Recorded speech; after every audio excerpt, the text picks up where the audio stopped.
MacVoices is supported by you, our viewers and listeners, through both our Patreon campaign and through your PayPal donations. Find out how you can support MacVoices at macvoices.com/support. Welcome back to MacVoices. This is the talk of the Apple community, and I'm Chuck Joyner.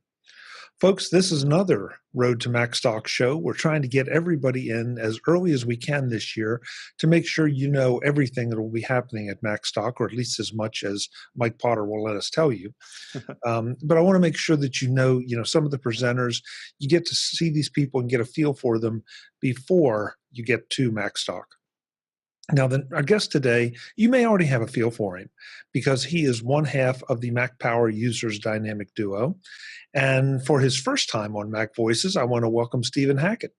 Stephen, welcome. It's great to see you. Yeah, thanks for having me. Yeah, is this a little bit different for you doing video than the usual audio Mac Power users? It is. All the shows I record are audio only. We don't even use Skype to see each other. Partially, I think for me, just because we export audio at the end of the day, I at least would be tempted to do things visually. And if you're driving in your car, that's not in the MP3. So it is weird, so I can't wander off or, scratch my face in a weird way because it'll just be out in the world. Well, if anything goes radically wrong, we can edit. Like the big, when the TV goes off at the end of the day, like the colored bar, just throw that up there for a second. Technical difficulties. Yes, exactly. Yes. We'll be back in a moment. Yeah. Yeah. I was about to say certain web or internet provider outages, but we won't go. That's just bad. Hold it together, Comcast. You can do it. Yeah. So you and David are both going to be at Macstock, of course, and you're going to be doing something that's not exactly a presentation. It's a little bit different. You are going to be recording the 500th episode of Mac Power Users live in front of a studio audience. That's right. It's super exciting. So I've been part of MPU since the beginning of the year, and to step into a show with such great history, a show that's been around. I mean, in our community, it is like one of the flagship shows because it's so good and it's been there so long. So to be part of 500 is really special. And we have some stuff planned for that is really, it's a very different episode. I told David on an episode that comes out next week that he has nothing to do with the planning. So I just want David to show up and I'm just going to put him in situations and see how it goes. And doing live shows is so much fun. We did a live MPU in Chicago a couple of months ago, and the other shows I do on Relay, we do live shows pretty often, and it's so much fun being in a theater with people and audience participation, and so it's going to be a whole lot of fun. Now, you bring up an interesting point because most of us that do podcasts either do what we're doing now. Some of us do live. Well, some of us do video. And to your point, some do audio, but they use Skype or something like it. We use Zoom to see each other during the recordings. But taking that and translating it over before a live audience is a whole nother thing. And it can be a real challenge. And yet it presents so many opportunities. Yeah, when we first started doing it with the other shows on Relay FM, it was really hard, and I used to be very nervous about it. And doing something, even a show that you've done for years, doing it remotely with audio is different, right? And you're on stage and you can see each other, and you can interact with each other, and there's an audience, and you want to play to the audience because they're there and they paid money to be there in most cases, but you also want a good show out of it, right? You want a good MP3 that people can listen to on the bus the next day. And finding that balance is tricky, but with practice now, I've really come to love it. I love the energy of a live audience. I love being on stage with my co-host. A lot of people I work with, I don't get to see very often. Relay is 100% remote. And like David and I, I'm in Tennessee, he's in California. We only see each other a few times a year. And so it's really special to see my friends, but then also make something fun and out of the ordinary. So I've really come to love them over the years. So Mac Power Users is kind of known for, I'm not ready to say themed shows, but maybe target or subject specific. Topical. Yeah. Yeah, that's a better way to say it.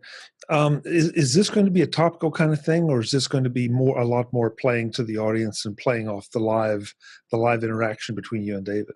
Yeah, it will not be a topical show in the sense where we're picking something like we just did an episode on day one, like digital journaling. It's a very topic based, sort of hopefully evergreen show. What I have in mind for 500 is it's going to be topical in the sense that we're not going to be talking about the news, or we're not doing feedback, but it's not going to really be about a particular like tech topic either. What I'm really hoping to get out of 500 is something that really kind of marks the occasion, something special, because in our world, even with other shows that have been around a long time, 500 episodes is a really rare milestone. A lot of shows don't make it that long. And it's a real testament to the work that's gone into MPU over the years. And so I want to do something that sort of marks and celebrates that, and celebrates the community that's been built up around the show. So is it fair to say, and yes, I'm trying to get you to tell me things, and I know you won't. I'm going to shoot David Sparks out of a cannon. Just, you heard it here first. Perfect. And you're going to raffle off the opportunity to light the fuse, right? We have really good liability insurance. That's really good in these situations.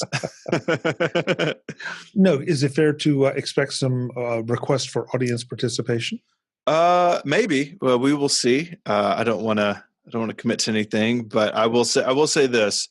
There will be an opportunity, I think, in one way or another to have, I want to do at least some sort of Q&A with David. So it may not be live in the theater, but I plan on having at least some questions from the audience beforehand. So we'll see how that goes. Got it. Tell us a little bit about your background. I mean, it's no small thing to step into the co-host role at MPU. Where do you come from, and what is your experience in the Mac community? Sure. So I live in Memphis, Tennessee. It's my hometown. I live 15 minutes from my parents and my sibling, my brother, and so I'm kind of a homebody. Being from Memphis, it's not really a tech forward city like San Francisco or someplace on the East Coast. But I found through high school and college, I sort of discovered the Mac for the first time. And I'm a journalism nerd. Like, I've got a journalism degree. I did newspaper in high school and college. I was really cool in high school, editor of the high school newspaper. I just spent 4 years trying not to get beat up, really. But in that time, I discovered the Mac was a way that I could take an idea that I had, whether it be an article or some sort of layout or design, or even just like something I wanted to share with somebody. And the Mac was a tool to do that. And back then it was Quark Express and OS 9. And now it's, Final Cut Pro and Logic Pro and these other tools I use now. But I was hooked to that idea of having something that I wanted to share and being able to share it like on my own terms and the way I wanted to do it. And the Mac gave me those tools. And so after journalism school, I ended up actually working. I had an IT career for about 8 years, first at Apple as a Mac genius, and then sort of out as a consultant, actually on behalf of Apple for a long time, doing like pro level Mac stuff. So a lot of K through 12 customers, and we'd roll out these big deployments in like school systems. Roll out like 500 iMacs at a time, which is really challenging because setting up one iMac is not that hard. Setting up 500 in a timely way, like that involves some real problem solving. And so that was my world for a long time. And somewhere along the way in 2010 or so, I met Mike Hurley, who's now my co-founder at Relay FM. And he already had a tech podcast, and he had me on. We were talking about when the iPad was first introduced. I had been blogging at 512 Pixels for a couple of years at this point, just trying to like scratch that journalism itch, publish, write what I wanted to write. But it was very technical at the time. And he and I really hit it off and started doing a couple of shows together. And then in 2014, founded the Relay FM network. So that's coming up on 5 years now. And I was able to, 3 years ago, leave my IT career behind and move into this podcasting, writing thing full time. So for me, where I am now is a real merger between what I went to school for and what my career, short, but what my IT career was, kind of blending those things together. So applying how to tell a story and how to report something with my passion for the Mac. It's a platform I deeply care about. Being able to smash those two things together is a real privilege. And that's kind of, this job didn't exist 10 years ago or 15 years ago, but now it does. And I'm really grateful to be able to do it full time. It's really cool. Well, there's so many things I want to get into there for a couple hours. But the idea that you have that journalistic itch, is that journalistic itch satisfied by podcasting, or do you still feel the need to put, well, not pen to paper, but I guess keyboard to screen, keyboard to Mars edit? Yeah, that's something that's really changed for me over time. I would say even probably like 2 years ago, I would have called myself a writer first and a podcaster second. But sometime in the last couple of years, I've really have felt that switch where now if an idea comes to mind, or, in the past that may have been a column either on my site or, somewhere else. I do some writing other places. But that was sort of my first outlet. I would go to write something, and then sometimes that would inform what we would do on a show.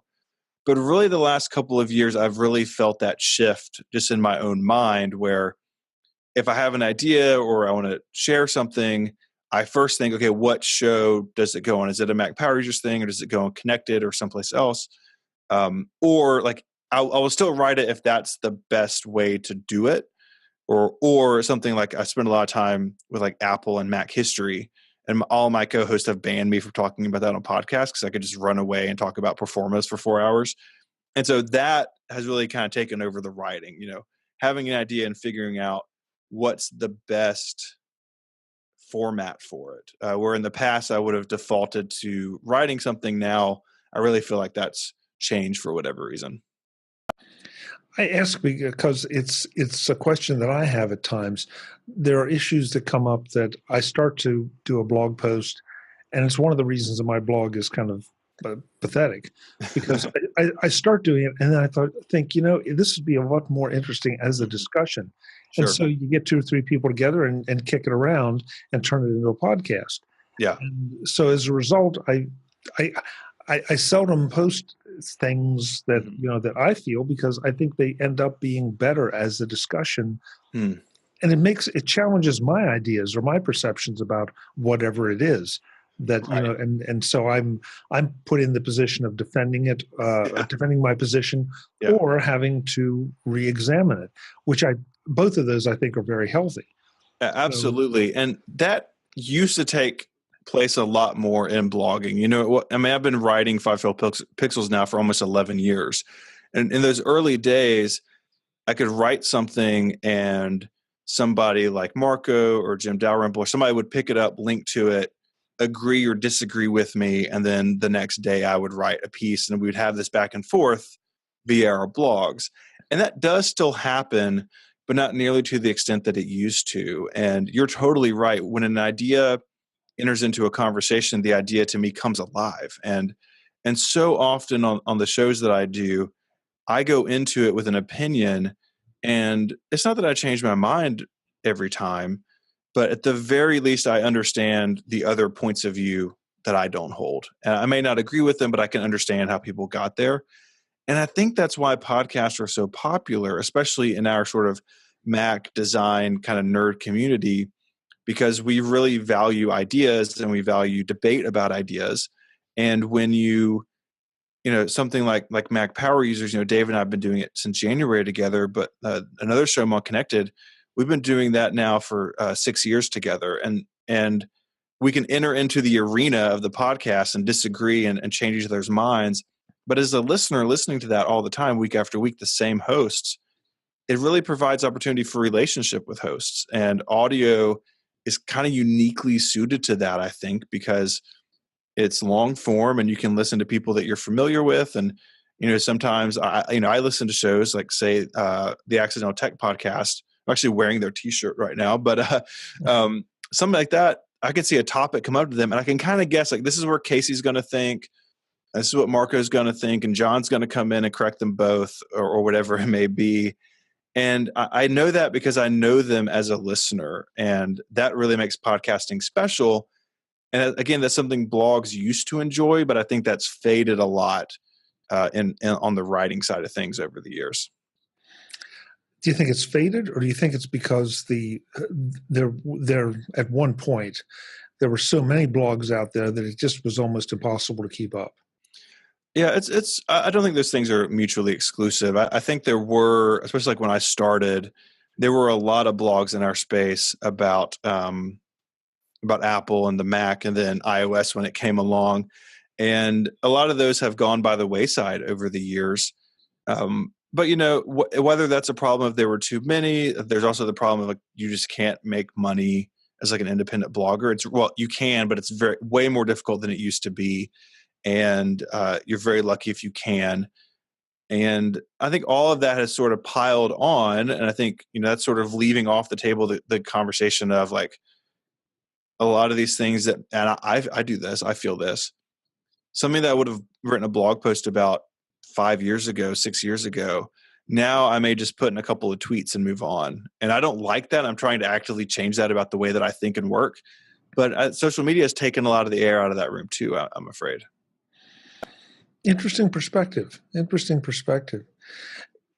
But your comment about our community valuing ideas so much and the discourse surrounding ideas is particularly interesting to me. And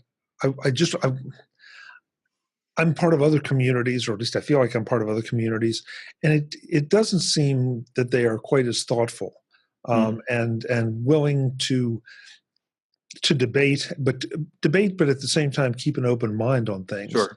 And I do think that's one thing about this community, and that does make it special. That we do not do politics here, so this is just an example, folks. Don't panic. But to say, okay, I'm on the right, I'm on the left, I'm red, I'm blue, and that's it.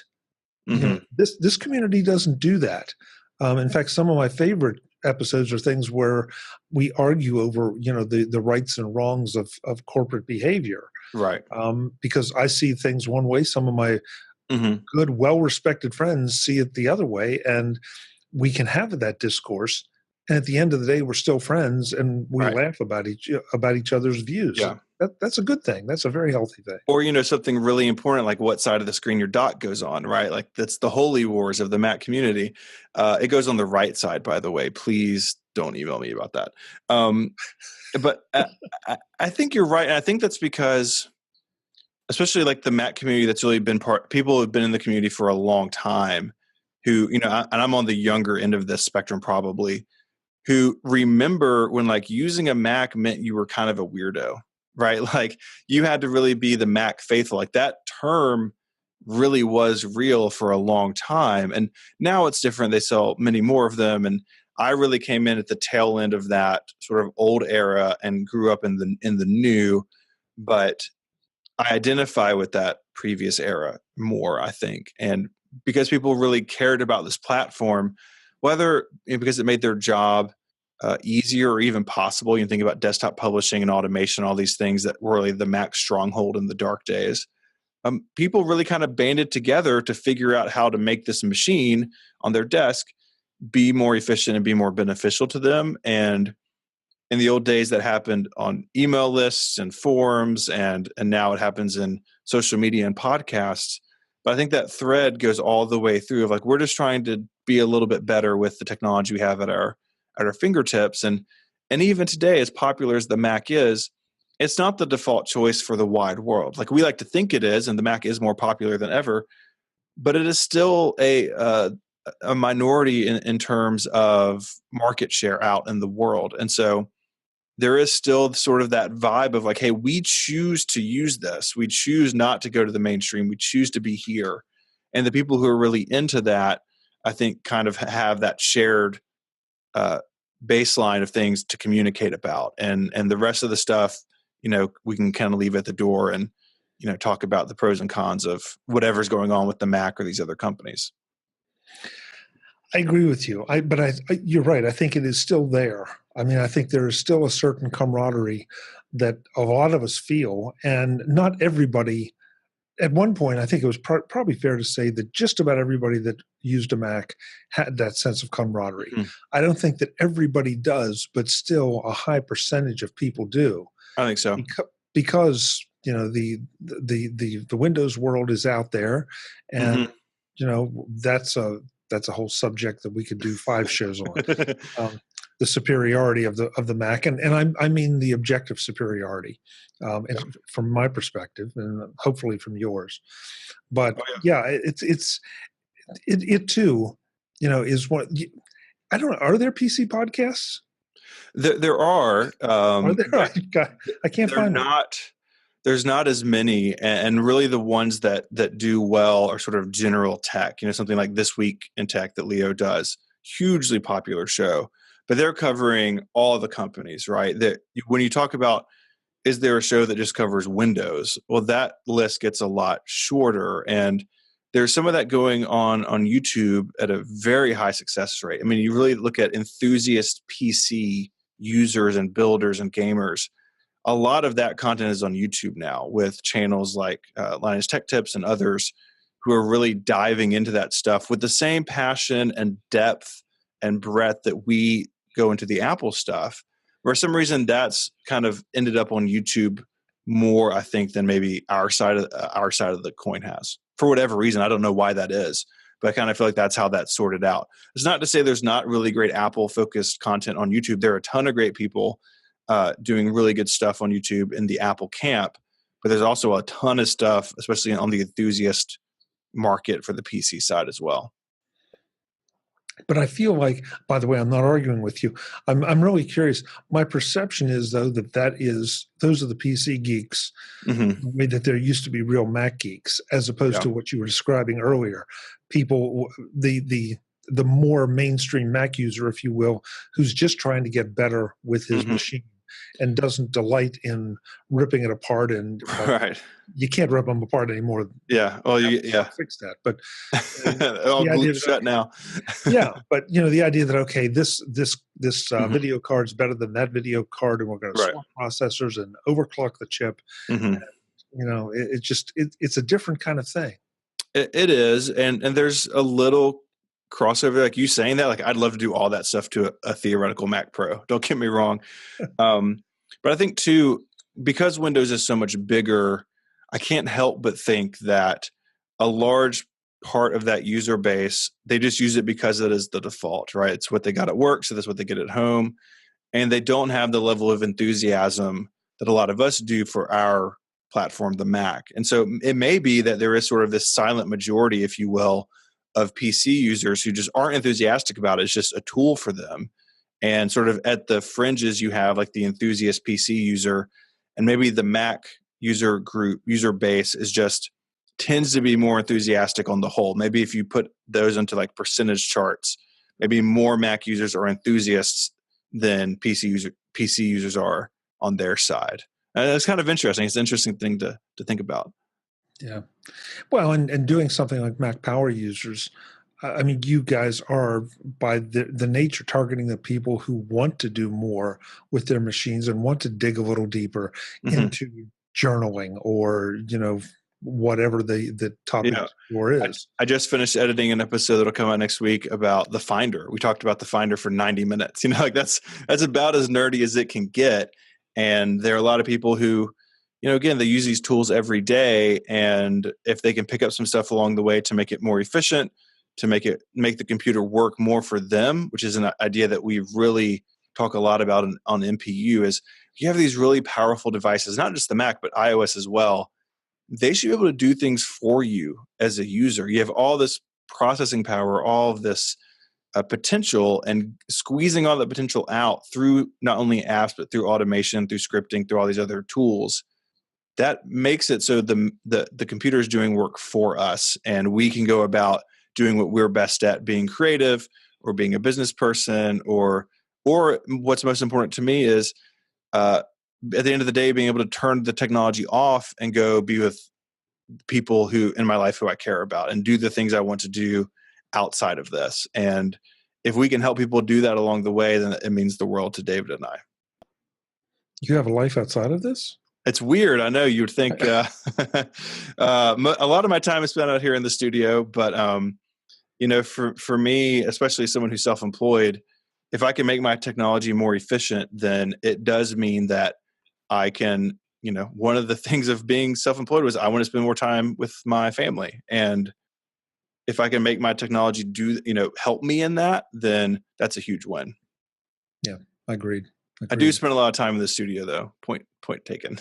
Yeah, don't we all? Don't we Yeah. all?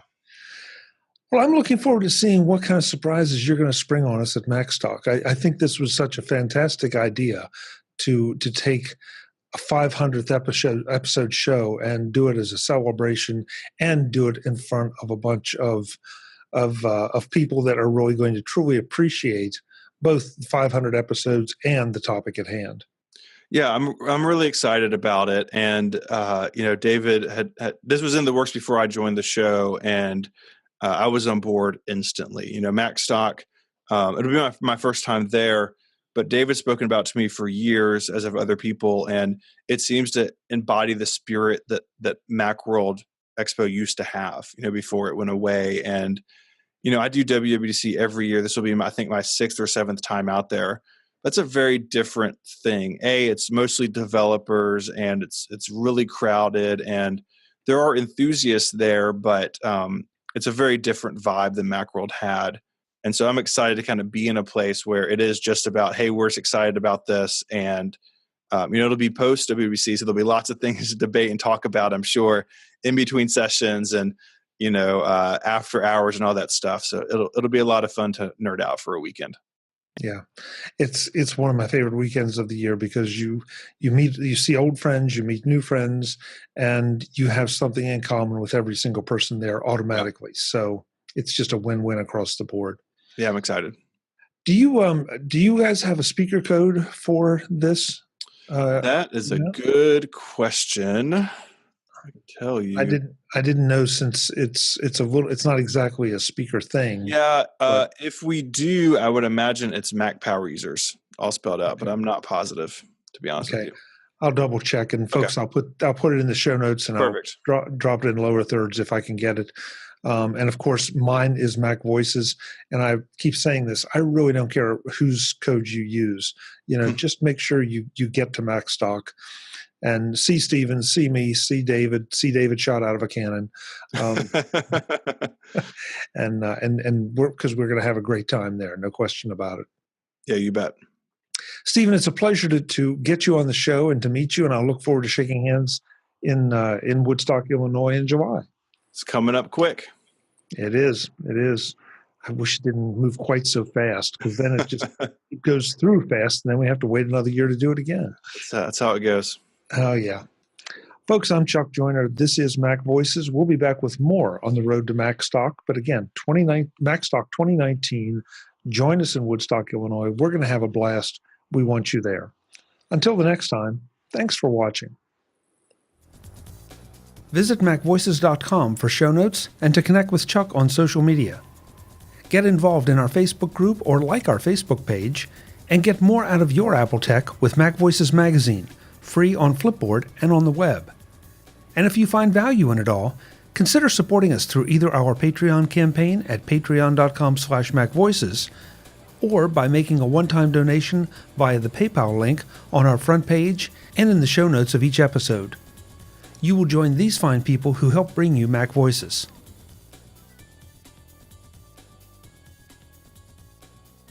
Advertising handled by Backbeat Media at backbeatmedia.com. Bandwidth provided by CacheFly at cachefly.com.